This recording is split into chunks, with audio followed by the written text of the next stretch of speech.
Assalamualaikum warahmatullahi wabarakatuh. Kami dari kelompok 8 beranggotakan 3 orang, yaitu saya sendiri, Neng Intan Puspaera, Bagus Hidayat, dan Aldino Indra Cahyo.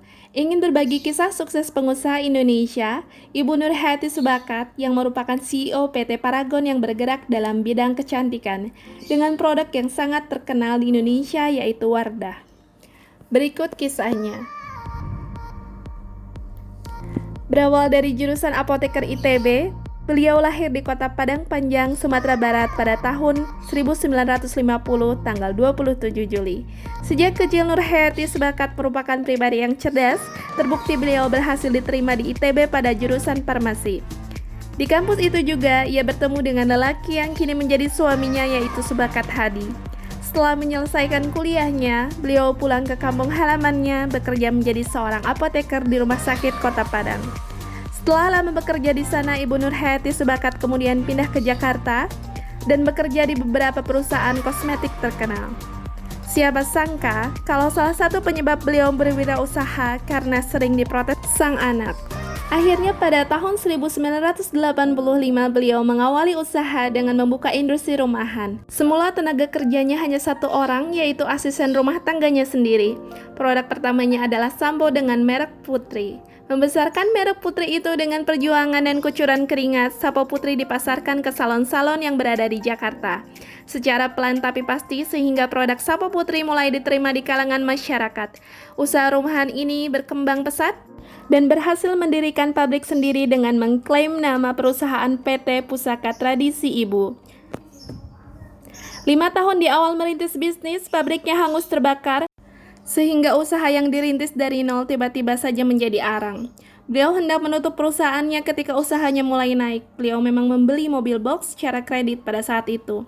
Mobil itu yang mengantarkan Sampo Putri ke salon-salon seluruh Indonesia. Jalan yang masuk akal pada saat itu adalah menutup usaha. Nurhayati bukan seorang pebisnis belaka. Ia seorang ibu rumah tangga yang mudah melelehkan air mata, memikirkan nasib para karyawannya bila perusahaan tutup, bagaimana nasib karyawannya. Sebagai pengusaha untuk membayarkan gaji karyawan, maka Nurhayati tidak pantang menyerah. Sehingga pada saat itu ia mulai lagi dari nol, berbekal modal usaha yang diperoleh dari tabungan gaji suami beliau. Untuk membayarkan gaji karyawan, ia kemudian membangun kembali pabriknya.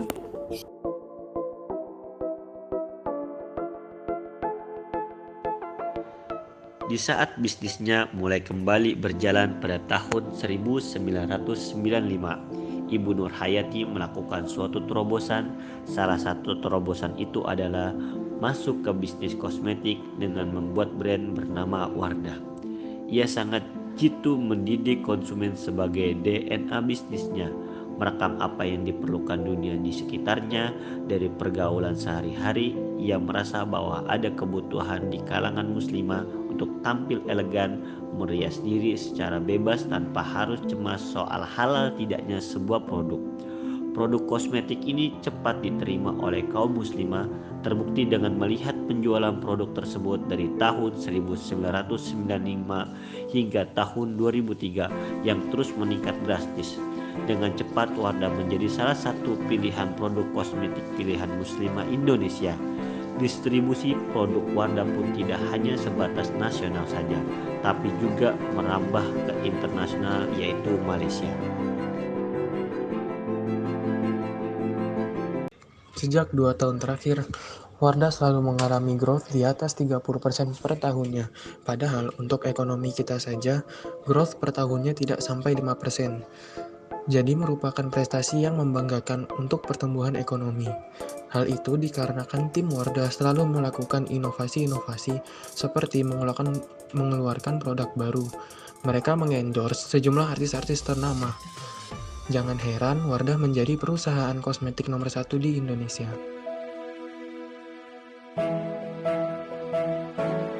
Sosok perempuan yang inspiratif itu adalah yang pasti perempuan yang berkarya, yang bisa berguna untuk sekitarnya dan mandiri.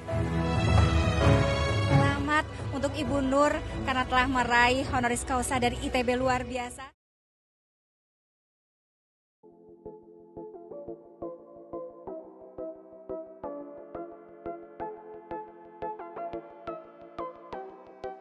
Selain mendapatkan penghargaan di kala nasional, Ibu Nur Hayati mendapatkan kehormatan saat dimuat di majalah Bisnis Forbes pada tahun 2018.